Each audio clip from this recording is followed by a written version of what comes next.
죄인은 누가 죄인일까요? 죄를 지었으니 죄인이 되겠죠. 우린 다 그렇게 생각합니다. 그런데 이렇게 생각해 볼 수도 있습니다. 원체 본성부터가 죄인인지라 그 사람이 하는 일은 일이면 일마다 다 죄를 짓는 것밖에 없더라. 비슷한 듯하지만 좀 다릅니다. 아니, 많이 다릅니다. 우리 첫 번째 생각을 한번 따라가 본다면 죄를 지어서 죄인이 된다는 생각은 한편으로는 죄인을 좀 배려하는 것처럼 보입니다. 그래서 나온 말이, 자, 여러분도 잘 아실 텐데, 죄는 미워하되 사람은 미워하지 말라. 그런 유명한 말로 죄를 지은 사람을 옹호하기도 합니다. 그 뒷뜻이 무엇이겠습니까? 비록 지금은 죄를 지었지만 개과 천선해서 살면 개선될 수 있다. 개선될 여지가 있다. 라고 믿는 겁니다. 또한 다른 생각, 반대의 생각으로 그냥 워낙 그 사람이 죄인인지라 죄를 짓는다. 이 생각을 잘 보여주는 영화 대사가 있습니다. 옛날 영화 중에 넘버 3라는 영화가 있었거든요. 거기 영화 배우 최민식 씨가 젊은 시절에 성깔 있는 검사로 나와서 이런 대사를 날립니다. 한번 보여주시겠습니까? 네, 정말 젊죠? 네. 검사로 나와서 자기가 잡으려고 계속 추적 중인 조폭 중간 보스를 포장마차에서 만나게 된 겁니다. 거기서 만나서 아주 걸쭉한 입담으로 이렇게 말합니다. 죄는 미워하되 인간은 미워하지 말라는 말이야. 정말 뭐와 같은 말장난이지. 그러면서 이어지는 말이 이분이 이런 말을 합니다. 솔직히 죄가 무슨 죄가 있어. 네, 그 죄를 짓는 삥 같은 녀석들이 삥삥들이 나쁜 거지. 어떤 게 더 성경적인 생각일까요? 우리는 보통 첫 번째 생각을 많이 지지해 왔던 것 같습니다. 죄를 지음으로써 죄인이 된다는 생각이 우리 생각과 비슷하기도 하고, 우리가 일상생활하다 보면 죄를 짓고 뭘 위반하면 죄인, 이렇게 우리가 생각해 오지 않았습니까? 또 어떤 분은 여기에 성경적인 근거를 갖다 대기도 합니다. 많은 분들이 레위기 19장 17절이 그 출처다라고 말을 합니다. 한번 보시면 이렇게 기록되어 있습니다. 너는 내 형제를, 그러니까 죄를 지은 형제를 미워하지 말고 내 이웃을, 그 죄 지은 이웃을 반드시 견책하라. 그러면 내가 그에 대하여 죄를 담당하지 아니하리라. 이게 무슨 뜻이냐 하면, 형제니까 미워하지는 마. 형제야. 어떻게 형제를 미워해? 형제를 사랑해야지. 형제니까 무조건 사랑해야 돼. 그게 더 큰 거야. 근데 단지 너가 할 일은 rebuke, 그 영어로는 꾸짖고 질책까지만 해라. 거기까지가 네 할 일이다. 이런 얘기입니다. 어떻습니까? 이걸 어떻게 해석하느냐에 따라 조금 다를 수는 있겠지만, 형제니까 한마디만 하고 죄는 눈 감아줘라, 이런 뉘앙스에 더 가깝습니다. 그러니까 성경에서 아까 말했던 그 말이 출처가 성경이다라고 말하기가 어렵습니다.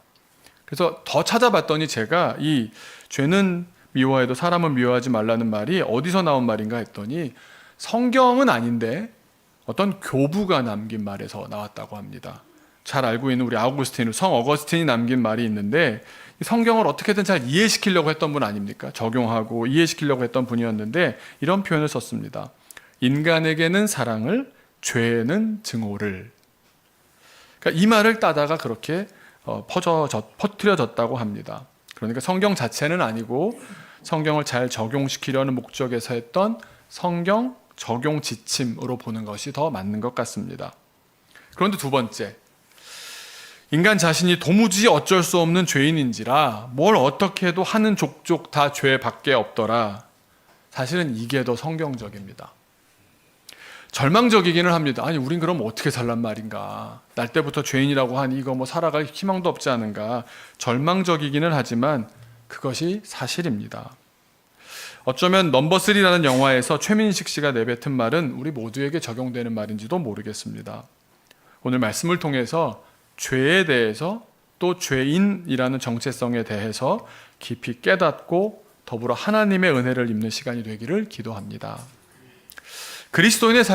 우리 그리스도인의 삶은 출애굽한 이후에 계속해서 이 가나안에 입성을 하기 위해서 가나안을 향해서 걸어가는 이스라엘과 참 닮아 있습니다. 똑같다고도 볼 수 있겠습니다. 자, 우리 이집트에서 해방됐습니다. 광야에 있다는 말은 그렇게 오랫동안 400년 동안 고난당했던 이집트로부터 이미 완전히 해방되었다는 뜻이기도 합니다. 왜냐하면 생각해 보십시오. 마지막까지 따라오던 그 부대를 홍해를 가르시면서 통과하게 하시고는 그 마지막 우리를 따라올 수 있는, 우리를 힘들게 할 수 있는 그 세력을 수장시켜 버리셨지 않습니까? 그러니까 더 이상 이집트로부터 압제를 당할 일은 없습니다. 그러니까 우리는 이미 완전히 해방되었습니다. 그런데 아직 가나안 땅에 들어간 것도 아닙니다. 아직 아닙니다. 이와 같이 우리의 인생도 마치 출애굽했으나 가나안에 들어가지 못한 40년의 광야 생활과 같습니다. 우리의 구원은 이미 시작되었지만 아직은 완성되지 않았기 때문에 구원의 완성을 향해 오늘도 내일도 일평생 동안 행진하면서 사는 겁니다. 말만 들어도 얼마나 힘들겠습니까? 그렇죠? 그런데 혼자서는 꾸준히 하기도 어렵고 방향도 우리가 또 잘 놓치는 사람들인지라 하나님께서는 연약한 우리들을 위해서 성령의 열매로서 동행을 보내주셨습니다. 그 동행이 바로 뭐겠습니까? 교회입니다. 그래서 우리의 교회는 이 행진을 함께 해나가는 공동체입니다. 그래서 공동체 안에 연약한 이들이 있으면 우리 직분자들이 그 사정과 형편을 보아가면서 살펴가면서 업어주기도 하고 짐을 들어주기도 하고 어떤 또 대안을 만들어서 함께 어떻게 그 문제를 해결하기도 하면서 또 앞장서서 방향까지 제시하면서 온 교우들이 잘 행진해 나가도록 돌보는 겁니다. 물론 교회도 사람들이 모인지라 모든 사람을 다 우리 원하는 페이스대로 다 완주하게 할 수는 없을 것입니다. 쉬었다 가는 사람도 있고 다른 길로 빠져갔다가 마음 속상하지만 천천히 또 따라올 수도 있고 그런 여러 가지 경우들이 있겠습니다. 그럼에도 불구하고 교회는 우리 공통의 결승점을 향해 함께 의지하면서 나아가고 또 나아가는 그런 공동체입니다. 그럼 제가 말씀드린 이 결승점은 어딜까요? 우리가 그 결승점에서 최종적으로 의로움을 인정받게 되고 하나님의 영광에 도달하게 되는데 그 결승점은 무엇을 말할까요? 많은 분들은 우리가 죽는 것이 결승점이다 이렇게 생각합니다. 그래서 죽으면 천당 가느냐 이렇게 생각하기도 합니다.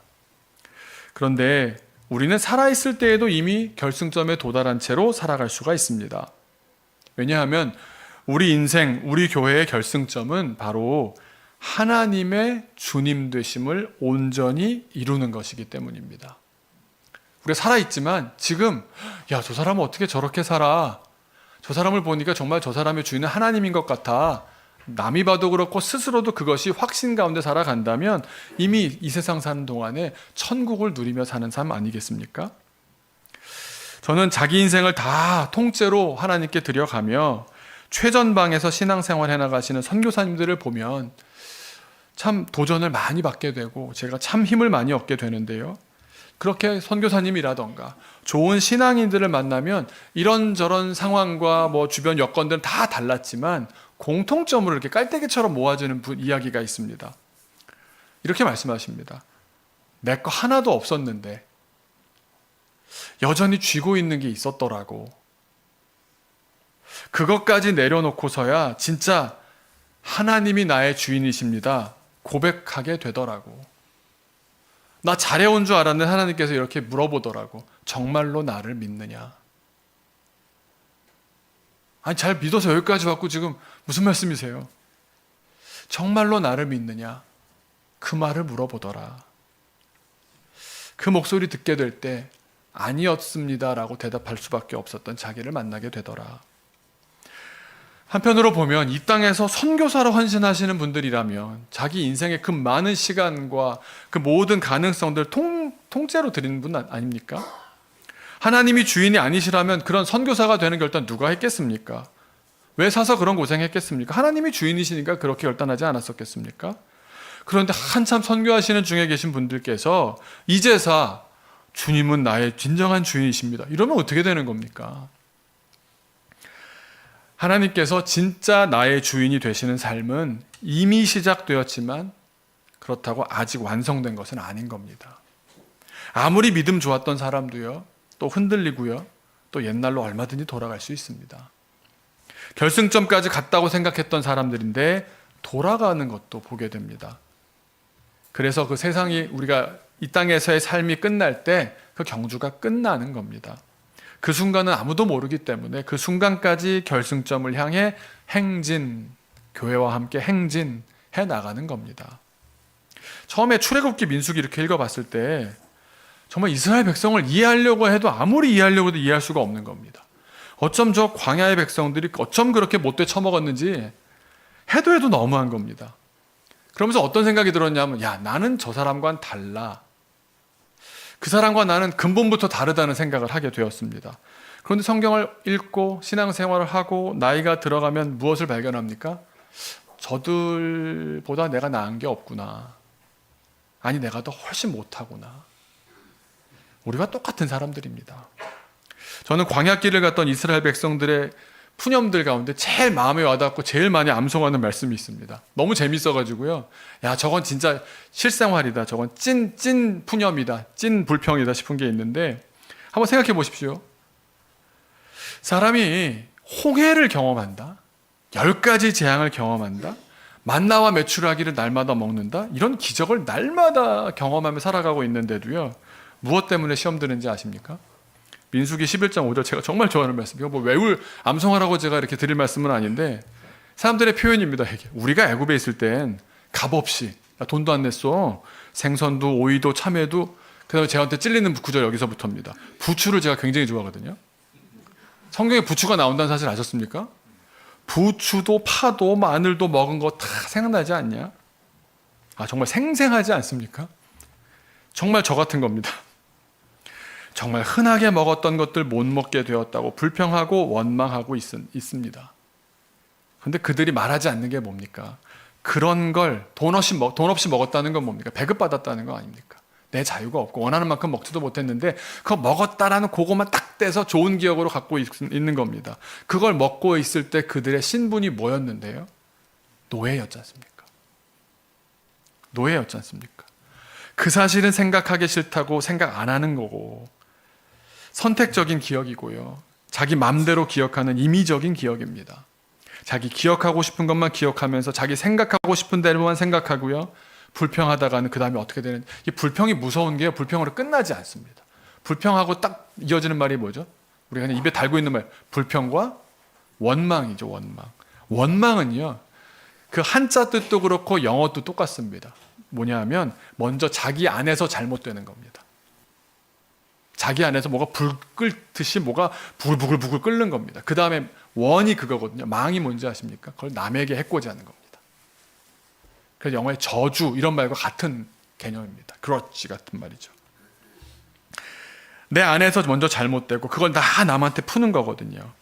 그런데 그렇게 한번 밖으로 나온 말들, 밖으로 돌기 시작한 말은 발이 달려있지 않아서 일파만파 커집니다. 말씀드린 대로 제가 부추를 굉장히 좋아하는데요, 부추 하나 없다고 시험 드는 사람들이 있습니다. 진짜입니다. 저 봤습니다. 교회에서 무슨 식사가 나왔는데 여기 부추 들어가는데 여기 부추 않는 사람 누구냐고. 그 고생을 해서 밥을 해서 새벽부터 나와서 준비해서 끓여서 또 되어가면서 준비를 하신 분들도 있는데 부추 없다고. 교회 못 다니겠다고. 그걸 말 장난이라고 하는 분들이 있다니까요. 근데 그게요, 부추도 준비 안 했대. 이러면 어떻게 될 것 같습니까? 준비하는 게 늘 그래. 예전에 모두 준비 안 했다니까? 이렇게 퍼져갑니다. 신기하죠, 사람이? 악한 거는요, 전파력이 굉장히 큽니다. 그게 눈덩이처럼 커져서요, 모세를 거역하고요, 하나님을 거역하게까지 됩니다. 그러다 보면 금송아지 세우는 건 일도 아닙니다.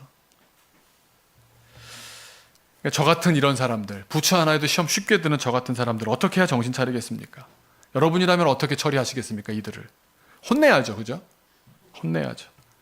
모세처럼 40년 가까이 양들만 쳐다보면서 양 사이에 살면서 스스로 방황 좀 실컷하게 내버려 둬야 되지 않겠습니까? 하나님을 주인으로 똑바로 인정하기까지, 그래서 모세라는 개인도 무려 40년 가까이 그 시간이 필요했고요. 이스라엘 민족에게도 무려 바로 갈 수 있는 길이었는데 돌리시지 않습니까? 너네 준비 안 됐어. 다시 40년이 걸렸던 겁니다. 우리가 그냥 주님은 나의 주인이십니다 라고 말할 때 그게 주님이 몇 %짜리 순도인지 모르실까요? 이미 우리 안에 하나님의 주님 되심이 시작되었는데, 홍해를 건넜는데, 그래서 하나님이 우리의 주님이시고 계속 그렇게 주님이시라고 기도도 하고 고백도 하고 그러는데 왜 그 주님 되심은 잘 이루어지지가 않는 걸까요? 홍해와 만나와 메추라기와 불기둥과 구름기둥을 보면서 춤을 추며 하나님을 높여드리고 찬양하고 예배가 감격적으로 드려졌지 않습니까? 그 이스라엘은 왜 또 시험 들까요? 그것은 하나님 아닌 다른 것이 여전히 그들 안에서 또 우리 안에서 주인 노릇을 하고 있기 때문입니다. 로마서는 우리를 지배하고 있는 그것을 가리켜서 바로 죄라고 말합니다. 죄. 우리는 이미 죄의 지배로부터 해방되었다라는 선언을 들었음에도 불구하고 내 스스로는 아직 그걸 놓지 않는 겁니다. 여전히 죄의 지배, 그 영향력을 벗어나지 못하고 있어서 하나님의 온전한 주님 되심을 이루지 못하고 있는 겁니다. 구원과 죄의 상관관계는 한쪽이 커지면 한쪽이 작아지는 이거를 음의 상관관계라 그러더라고요. 반비례 관계입니다. 그래서 우리는 이 두 가지를 항상 생각해야 됩니다. 구원과 죄를 같이 생각해야 되는데 우리는 죄에서 자유를 얻어야 구원을 얻습니다. 죄가 남아있는 채로 구원을 얻기를 바라신다면 100% 실패합니다. 실패해놓고서는 어떻게 한다고요? 속에서 부글부글 끓거든요. 내가 실패한 거 인정하기 싫거든요. 자기 잘못해놓고서는 이게 커지거든요. 그러면 원망합니다. 그러면 그 일이 커지고 본질과 상관없는 이야기들이 막 커지는 부정적인 일들이 벌어집니다. 죄의 문제를 해결하지 않은 채 하나님의 주님 되심을 이루겠다? 세상도 갖고 주님도 갖겠다? 불가능한 겁니다. 죄와 구원은 공존할 수 없습니다. 달리 말씀드리자면 우리가 하나님의 주님 되심을 이루는 것은 달리 말하면 죄의 지배를 해결하는 것이기도 합니다. 성경을 읽다 보면 이걸 아주 깊이 발견하게 되고요. 아주 근본적인 말씀으로부터 이 내용을 말씀하십니다. 구약에서 하나 신약에서 하나 제가 뽑아볼까요? 하나님의 주님 되심을 말씀하실 때 꼭 보면 이상하게 굳이 이렇게 안 말씀하셔도 될 것 같은데 라고 말씀하시는 부분이 있습니다. 하나님을 밀어내고 주인이 되려고 하는 어떤 반대적인 세력에 대해서 꼭 말씀을 하십니다. 못 느끼셨습니까? 우리 아까 말씀 읽어주신 우리 10계명, 1계명 아닙니까? 그렇죠? 출애굽기 23장을 보시면 율법의 핵심, 율법이 제일 중요하다고 했는데 그 율법을 제일 잘 추려놓은 게 10계명, 그 중에 1계명 아닙니까? 뭐라고요? 너는 나 외에 다른 신을 섬기지 말라 그랬지 않습니까? 하나님만 섬겨라 그러면 되지 않습니까? 왜 나 외에 뭐 다른 신, 이걸 왜 말씀하실까요? 죄가 위세를 떨치고 있거든요. 내가 지금 다른 신, 다른 주님을 섬기고 있거든요. 내가 주인으로 섬기고 있는 다른 신들을 제거하지 않고서는 1계명 못 지키거든요. 신약도 그렇습니다. 예수님 공생의 첫 선포, 오늘 마가복음 1장 14절 15절인데요. 특히 15절 보시면 예수님이 이제 등장하셨습니다. 공생애가 시작되셨습니다. 복음을 막 선포하십니다. 하나님의 나라가 왔습니다. 그 다음에 우리가 할 일에 대해서 첫 마디로 뭐라고 그러십니까? 네? 복음이 이겁니다 라고 말씀하셨으니까 복음을 믿으라. 첫 번째 마디가 뭐냐? 복음을 선포하신 후에 첫 마디가요, 복음을 믿으라가 아닙니다. 회개하랍니다. 좀 치워내야 되는 겁니다. 받아들이는 게 중심이 아니라 먼저 치워내라는 겁니다. 앞에 있는 것들 좀 걷어내라는 겁니다. 회개하고 복음을 받아. 그냥 그대로 있는 채로 받을게. 안 된다는 거라니까요. 다른 신들이 너한테 있어. 너 여전히 회개할 건덕지들이 너한테 너무 많아.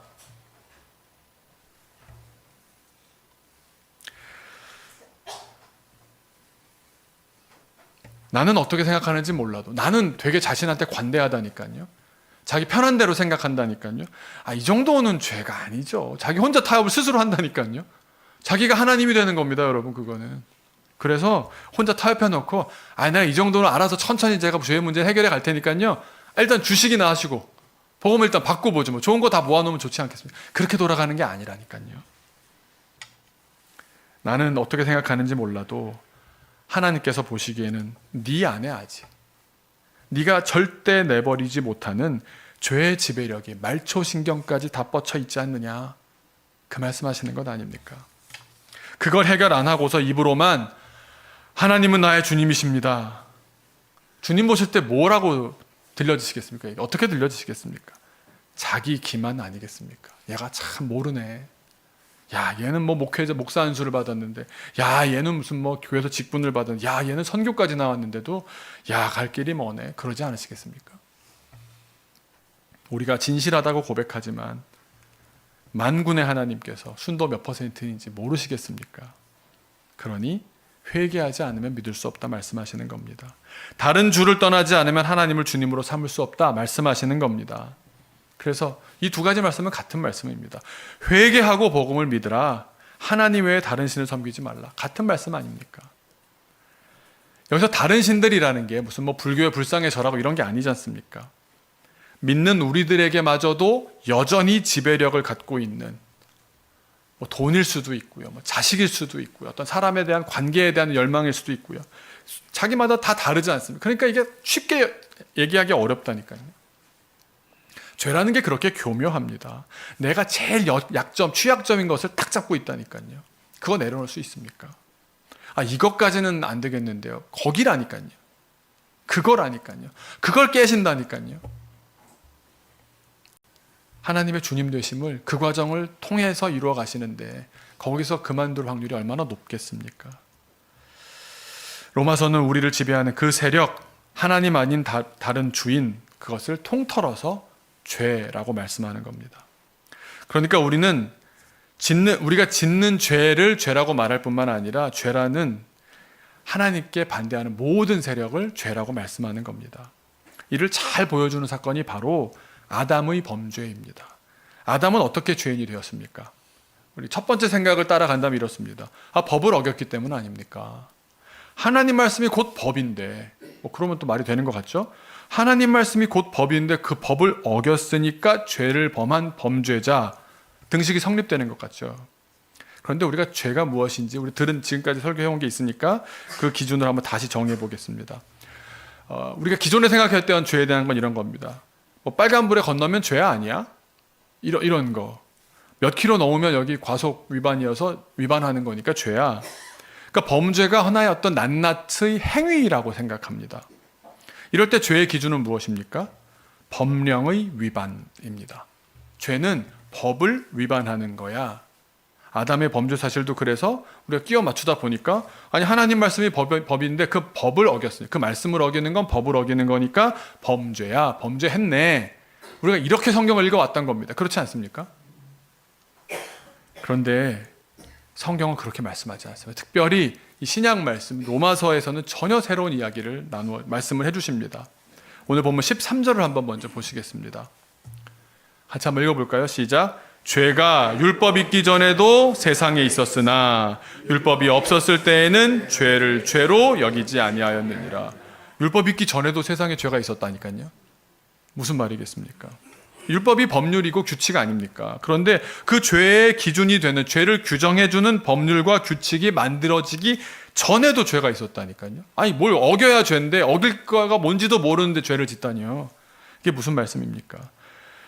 죄가 단지 어떤 법률이나 규칙의 위반이 아니라는 겁니다. 더 근본적으로 하나님의 주님 되심을 받아들이지 않는 것입니다. 그게 죄입니다. 성경은 너희들 안에 죄인의 속성이 너무 뿌리 깊게 자리하고 있다면서 그 욕망을 지적하는 겁니다. 그래서 저는 뭐 길게 얘기할 수 없으니까 세 가지로 정리해서 죄란 뭔지 세 가지로 한번 정리해봤습니다. 한번 같이 읽어볼까요?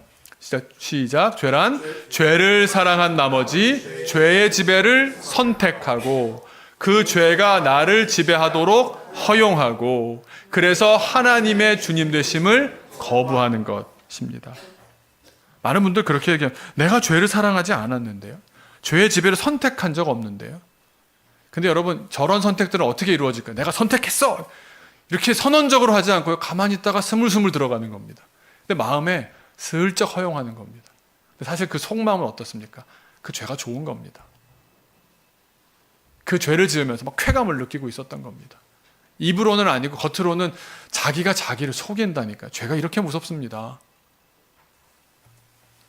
우리가 죄의 지배를 뭐 의식적이든 아니면 자기도 모른 척하면서 들어갔든 간에 그 죄의 지배를 선택하기 때문에, 그래서 그 죄가 나를 지배하도록 그렇게 내가 허용했기 때문에 죄의 지배로 인해 어떤 일이 벌어지겠습니까? 나를 죄가 지배하고 있으면 이 사람이 벌이는 행동 하나하나가 죄로부터 비롯된 행동들, 죄행들이 펼쳐지는 겁니다.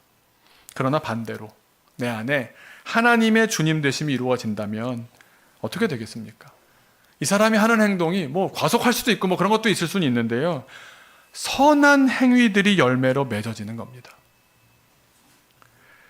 죄의 지배를 받는 죄인에게서 죄행이 나오고요, 하나님의 인도하심을 받는 이들에게서 선행이 나오는 겁니다. 그러니까 열매를 보아서 그 사람을 아는 겁니다. 물론 우리의 인생 가운데 이것이 다 과정 중이기 때문에 100% 선행만 하게 되겠습니까?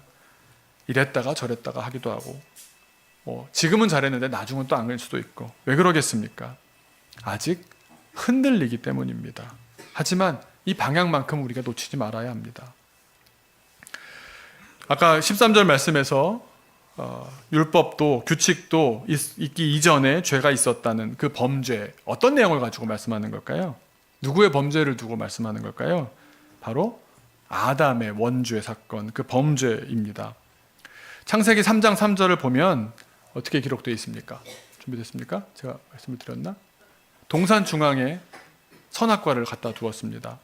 근데 하나님 보면 참 쫀쫀한 것 같습니다. 모든 나무 열매를 다 따먹으라 하고는 째째하게 단 하나만 빼고 그러십니다. 여러분, 이렇게 말하는 사람 좋아하십니까? 목사가 딱 와가지고 애들하고 아이스크림 다 먹어, 요건 내 거니까 먹지 마, 기분 어떠십니까? 그게 얼마나 맛있길래 오이씨 뭐 이런 생각 안 드세요? 그렇잖아요. 약간 그 뉘앙스잖아요. 그래서 뭐야, 주려면 다 주지 하나님, 이런 생각 들거든요. 게다가 그 나무를요, 내가 못 먹는 금단의 열매를 동산 중앙에 빡 두는 겁니다. 이건 좀 또 너무 짓궂은 거 아닙니까? 한쪽에 좀 안 보이는 데라도 두면 좀 유혹이 덜하지 않겠습니까? 그럴까요? 아닙니다. 선악과는요, 날마다 다니는 그 길에 고개만 들면 보이는 바로 거기에 있어야 합니다. 그래야 내가 삽니다. 왜냐고요? 선악과는요, 하나님이 주인이시다라는 것에 대한 상징입니다.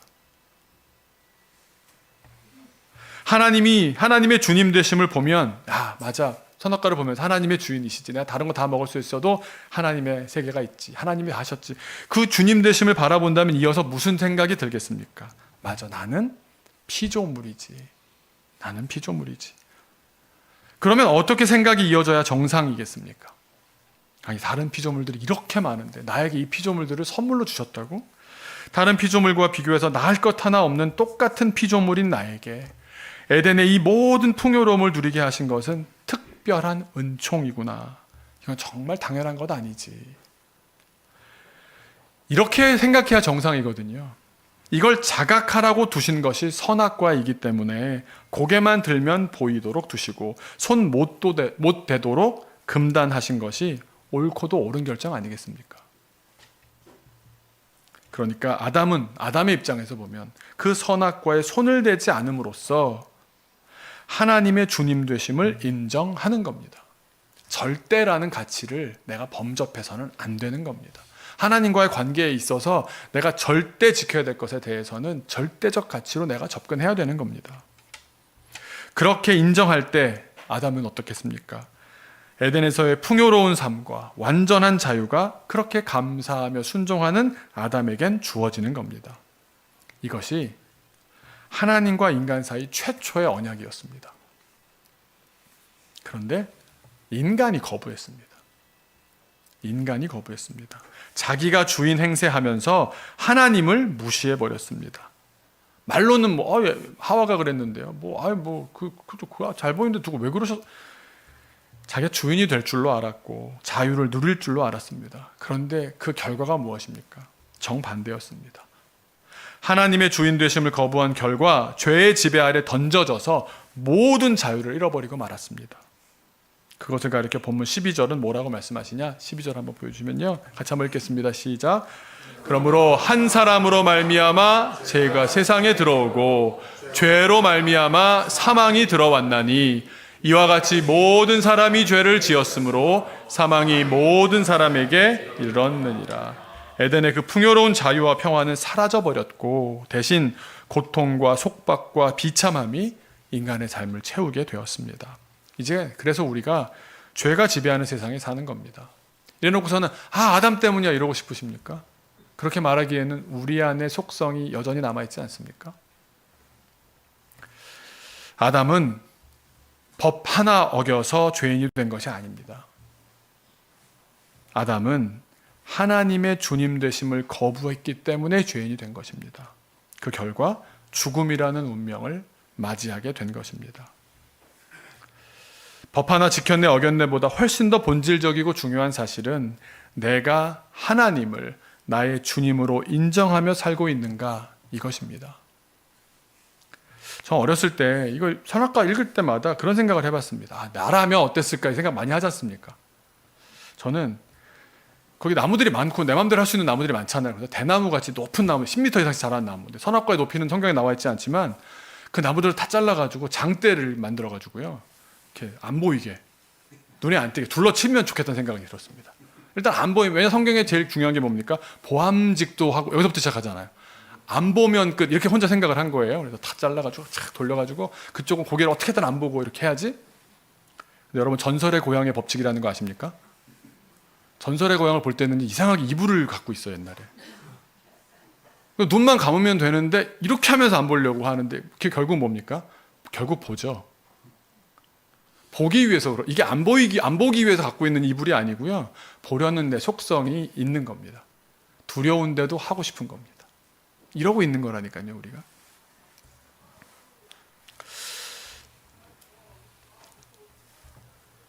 우리가 계속해서 그렇게 이거 그거 하나만 안 지켰으면, 그거 하나만 지켰으면 이러고 있다면 하나님과의 깊은 관계로 들어가지 못합니다. 하나님의 주인 되심 가운데 내가 훅 들어가지를 못합니다. 그거 하나 잘못 지켜서 이러는 거 아니야? 남 탓하고 원망하며 있게 됩니다. 여러분, 풍성한 하나님의 은혜 가운데 들어가십시오. 방법은 나의 주님이십니다. 인정하는 겁니다. 이거 하나 지켰냐 어겼냐 여기에 머물지 마시고 내가 하나님을 마음으로 사랑하며 주님으로 인정하느냐, 오늘은 내가 그랬나, 지난 주간에 그랬나, 앞으로는 내가 그렇게 살 수 있을까, 여기에 온 힘을 쏟아야 합니다. 그렇게 살다 보면요 어느 정도 시간이 지난 다음에 돌아볼 때 이게 죄를 짓는 것이 어색해집니다. 낯설어지고요 자연스럽게 죄로부터 멀어지게 됩니다. 멀어져야지 이러고 멀어지는 거는요 의지로 하는 거기 때문에 자기 의지는 다 꺾이거든요. 그럼 내가 하나님을 사랑하다 보면요 그 사랑하는 것 말고 다른 것들이 이렇게 갑자기 가치가 전도돼서 아무것도 아닌 것처럼 보여지게 됩니다. 왜냐하면 진짜를 경험하니까요. 진짜를 경험한 사람들이 다른 걸로 대신할 수 있을까요?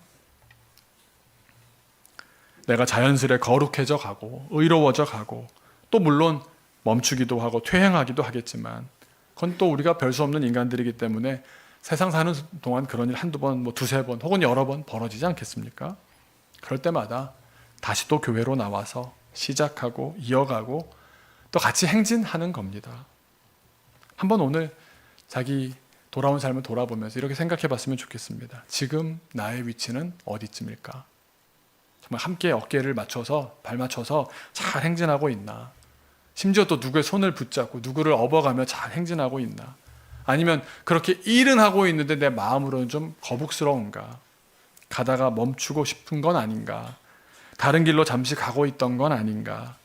하지만 주님께서 오늘 이 자리에 우리를 다 불러 모아 주셨다면 지금 여러분들에게 하나님께서 앉아있는 여러분에게, 쉬고 있는 여러분에게 손을 내미는 줄로 믿습니다. 그래요 주님 같이 가야죠 뭐 내가 또 생각 잠깐 좀 또 맨날 그렇지 뭐 내가 잡으세요. 그러면 확 당겨줄 겁니다. 그럼 그 힘이 워낙 세서 갑자기 다리가 확 펴지면서 걸으면 되지 뭐. 그럼 맘먹기 나름이잖아요. 하나님께서 인도하시는 그 길을 갈 수 있을 줄로 믿습니다. 우리 잠깐 같이 기도하겠습니다. 네. 하나님, 우리 안에 우리를 계속 유혹하고 있는 죄의 세력에 무릎 꿇지 않게 하여 주옵소서. 주님 안에 살아가기로 작정하고 그렇지만 또 여전히 또 힘듭니다. 우리 교회를 통해서 교회로 불러주셨사오니 교회 안에서 그 길을 믿음으로 끝까지 잘 가게 하여 주옵소서. 주님이 다시 물으실 겁니다. 정말 나를 믿니? 정말 나를 믿니? 정말 내가 너의 주인이니? 여러분 어떻게 지금 대답하시겠습니까? 이 시간 잠시 주님께 대답하며 기도하도록 하겠습니다.